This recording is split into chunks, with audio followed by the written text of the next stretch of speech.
Hello viewers, আশা রাখি তোমরা অনেক ভালো আছো। আজকে আমরা এই ভিডিওতে West Bengal school sub inspector exam সম্পর্কে ইন ডিটেল জানার চেষ্টা করব।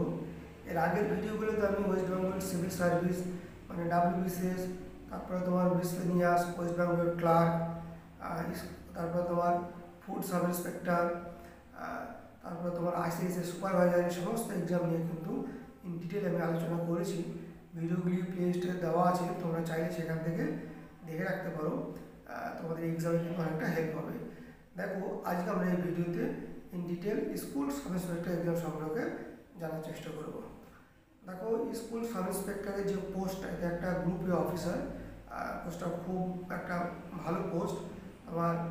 এবং এক্সামও যে অন্যান্য এক্সামে যেমন দু তিনটে টায়ার থাকে, এখানে কিন্তু সেরকম অত টাফ এক্সাম হয় না। মূলত একটা সিঙ্গেল টায়ারের প্রিলিমিনারি এক্সাম হয়, তারপরে ইন্টারভিউ, তারপরে কিন্তু প্যানেল তৈরি হয়। তো এরকম গ্রুপ এ অফিসারের পোস্ট ডাইরেক্ট একটা প্রিলিমিনারি এক্সাম দিয়ে আর ইন্টারভিউর মাধ্যমে যে হতে পারছে, এটা কিন্তু একটা বিরাট একটা সুযোগ। কিন্তু অন্যান্য এক্সামে কিন্তু গ্রুপ এ অফিসার হতে গেলে, যেমন ডাব্লিউবিসিএস, সেখানে তোমাকে প্রিলিমিনারি মেন অনেকগুলো সিলেবাস কভার করে তারপরে তোমার ইন্টারভিউ, তারপরে তোমার ফাইনাল সিলেকশন পাচ্ছ। কিন্তু এখানে কিন্তু মাত্র একটা জাস্ট প্রিলিমিনারি এক্সাম, ইন্টারভিউ, তারপরে কিন্তু সিলেকশন তোমরা পাবে। এখন দেখো, এই স্কুল সাব ইন্সপেক্টরের এক্সামে বসতে গেলে কী কী ক্রাইটেরিয়া থাকা দরকার, তার সিলেবাস কী, এজ, তারপর টাইম ডিউরেশন কত, এগুলো আমরা ধীরে ধীরে জানার চেষ্টা করবো।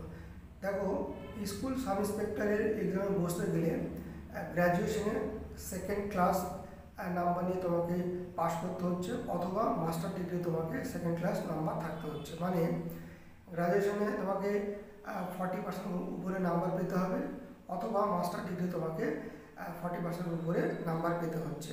এটাকে তোমাকে বলা হচ্ছে সেকেন্ড ক্লাস। সেই কারণে দেখবে নোটিফিকেশনে পাবে তোমরা যে গ্র্যাজুয়েশনে সেকেন্ড ক্লাস নাম্বার নিয়ে পাস করতে হবে, অথবা মাস্টার ডিগ্রিতে সেকেন্ড ক্লাস নাম্বার নিয়ে পাস করতে হবে। মানে 40% নিচে হলে হবে না, 40% উপরে নাম্বার নিয়ে তোমরা পাস করতে পারো। এবং সঙ্গে যদি তোমাদের বিএড ডিগ্রি থাকে, তবেই কিন্তু তোমরা এই পরীক্ষায় বসতে পারবে। অবশ্য তোমাদের সর্বোচ্চ বয়স লিমিট হচ্ছে তোমার 36 বছর, এবং ওবিসির জন্য 3 বছরের ছাড় আছে, আর এসসি এসটির জন্য 5 বছরের ছাড় আছে।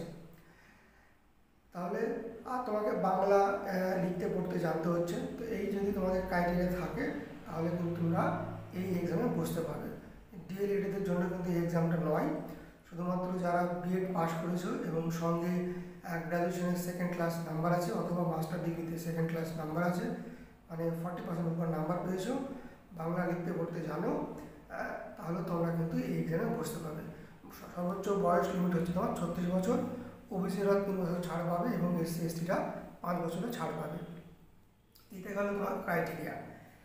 এখন কথা হচ্ছে যে এই যে এক্সামটা, এই এক্সামের মূলত প্রিলিমিনারি টেস্ট হয়, একটা টেস্ট হবে, তারপর হবে ইন্টারভিউ। তো এই প্রিলিমিনারিতে যে সিলেবাসটা, সেটা একটু বোঝার চেষ্টা করো। প্রিলিমিনারিতে টোটাল 100টা কোশ্চেন থাকবে, 100 নাম্বার, এবং টাইম থাকবে 1.5 ঘন্টা। এখানে কিন্তু নেগেটিভ আছে, 1/3 নেগেটিভ, মানে 3টে ভুল করলে একটা নাম্বার কাটা যাবে। তো এই যে 100টা কোশ্চেন হবে, 100 নাম্বার থাকবে, এখানে 3টে মূলত পার্ট আছে। প্রথম পার্ট হচ্ছে তোমার বিএডের থেকে তোমার 50টা কোশ্চেন থাকবে, মানে তোমরা যে বিএডে যেসব সাবজেক্টগুলো পড়েছো বিএডে, সেই বিএড থেকে তোমার 50টা কোশ্চেন থাকবে। তাহলে বুঝতে হচ্ছে এখানে বিএডের তোমাদের কোশ্চেনগুলো কতটা ইম্পর্টেন্ট। বিএডের পড়ার সময় তোমাদের সাবজেক্টের ডেপথ কিন্তু অবশ্যই ভালো থাকা দরকার, কারণ এখান থেকে কিন্তু 50 নম্বরটা আছে। এবং আর দুটো পার্ট, সেটা হচ্ছে তোমার জিএস, জেনারেল স্টাডিজ থেকে থাকতে তোমার 25টা কোশ্চেন, 25 নম্বর।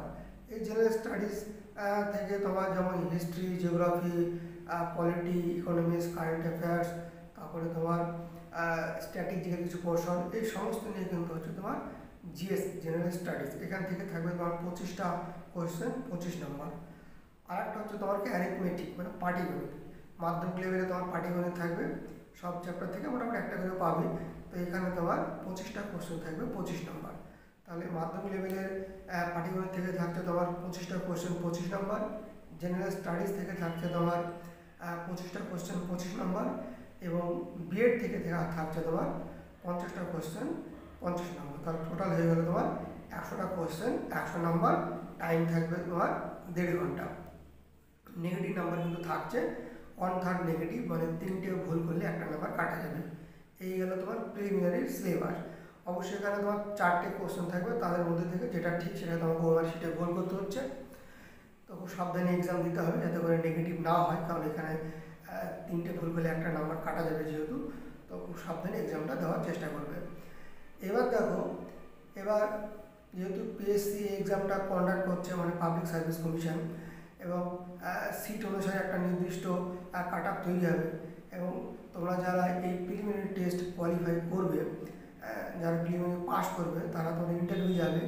ইন্টারভিউর নাম্বার আছে তোমার 100 নাম্বার। ইন্টারভিউটা কিন্তু এখানে খুবই ভাইটাল।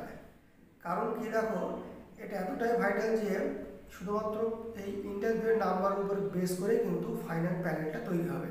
তোমার এই যে প্রিলিমিনারি যে 100টা কোশ্চেন ছিল 100 নাম্বার, সেই নাম্বারটা কিন্তু ফাইনাল প্যানেলে যোগ হচ্ছে না।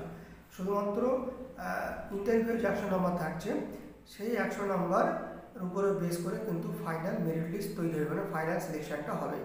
যেহেতু এটা অ্যাডমিনিস্ট্রেটিভ পোস্ট, সুতরাং ইন্টারভিউর নাম্বারটা বেশি আছে 100 নাম্বার, সেখানে তোমাকে সঠিকভাবে জাজ করা হবে তুমি অ্যাডমিনিস্ট্রেটিভ ওয়ার্কগুলো ঠিকঠাক করতে পারবে কি না, যেহেতু নাম্বারটা বেশি আছে।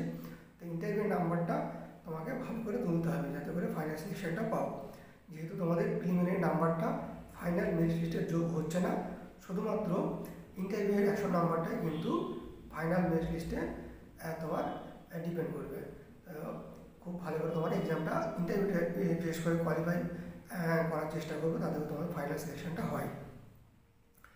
এখন কথা হচ্ছে যে এই যে স্কুল সাব ইন্সপেক্টর, এটা একটা স্কুলের তোমার যেহেতু অনেকগুলো স্কুল নিয়ে একটা সার্কেল তৈরি হয়, সেই সমস্ত সার্কেলে তোমার স্কুল সাব ইন্সপেক্টর লাগে। স্কুল সাব ইন্সপেক্টরের যে স্পেশালি কাজ, সেটা হচ্ছে তোমার স্কুলগুলো ঠিকঠাক চলছে কি না সেটা তোমার ভালো করে দেখাশোনা করতে হবে। তারপরে তোমার সরকারি যেসব স্কিমগুলো আছে সেগুলো ঠিকঠাক চালু আছে কি না, ঠিকঠাক চলছে কি না, সেগুলো তোমাকে রিপোর্ট হায়ার অথরিটিকে পেশ করতে হবে, মানে তোমাকে জানাতে হবে, ঠিকঠাক কন্ট্রোল করতে হবে। তো স্কুল সাব ইন্সপেক্টর যেহেতু একটা অ্যাডমিনিস্ট্রেটিভ পোস্ট, তোমাকে স্কুলগুলোকে স্পেশালি তোমাকে পরিদর্শক হিসেবে কাজ করতে হবে। স্কুলগুলো ঠিকঠাক চলছে কিনা সেগুলো তোমাকে ঠিকঠাকভাবে দেখতে হবে। এখন এই কতগুলি স্কুল নিয়ে যেমন সার্কেল তৈরি হচ্ছে, তেমন প্রত্যেকটা সার্কেলে তোমার স্কুল সাব ইন্সপেক্টর লাগে। প্রত্যেকটা মহকুমা এবং ব্লক লেভেলে কিন্তু সার্কেল থাকে, সেই সমস্ত সার্কেলে কিন্তু স্কুল সাব ইন্সপেক্টরের পোস্টগুলো হয়। এটা একটা গ্রুপ এ অফিসারের পোস্ট, স্কুল সাব ইন্সপেক্টর, খুব ভালো একটা পোস্ট। তো আমি চাইবো তোমরা যারা বিএড পাস করেছো এবং তোমাদের গ্র্যাজুয়েশনের সেকেন্ড ক্লাস নাম্বার নিয়ে তোমরা পাস করেছো, এবং অথবা তোমাদের মাস্টার ডিগ্রিতে সেকেন্ড ক্লাস নাম্বার আছে, মানে 40% উপর নাম্বার পেয়েছো, তারা যদি স্কুল সাব ইন্সপেক্টরের স্বপ্ন দেখছো হয়তো, বা দেখাটাই স্বাভাবিক, যেহেতু দেখা গ্রুপে অফিসার তুমি একটা জয়েন করতে পারছো শুধুমাত্র একটা প্রিলিমিনারি এক্সাম এবং তারপর ইন্টারভিউর মাধ্যমে। কিন্তু এই গ্রুপে অফিসার অন্যান্য এক্সামের মাধ্যমে কিন্তু ডাইরেক্ট প্রিলিমিনারিতে হওয়া যায় না। এখানে একটা বড় সুযোগ আছে, WBCS গ্রুপে অফিসার হতে গেলে তোমাকে প্রিলিমিনারি তারপরে মেন অনেকগুলো সিলেবাস কভার করে কিন্তু হতে হয়। কিন্তু সেই তুলনায় হারে কিন্তু স্কুল সাব ইন্সপেক্টরের যে সিলেবাসটা সেটা কিন্তু অনেকটা কম। তোমরা চাইলেই অনায়াসে যাদের বিএডে ভালো ডেপথ আছে বা অ্যারিথমেটিক এবং জিএস এইগুলো ভালো করে পড়াশোনা করে রেখেছো, বা এখনও ভালো করে যদি ভালো করে পড়াশোনা করো, অবশ্যই তোমার নাম্বারটা পাবে। অন্য এক্সামের তুলনায় আমি তো বলবো অনেকটা এটা সুযোগ এখানে বেশি। তো তোমরা ভালো করে প্রিপারেশন নাও। রিসেন্টলি তোমার স্কুল সাব ইন্সপেক্টর পোস্ট ছাড়তে পারে, তো সেই মতো তোমরা প্রিপারেশন নাও। আশা করছি তোমরা সিলেকশন পাবে যারা অনেস্টলি মেহনত করছো।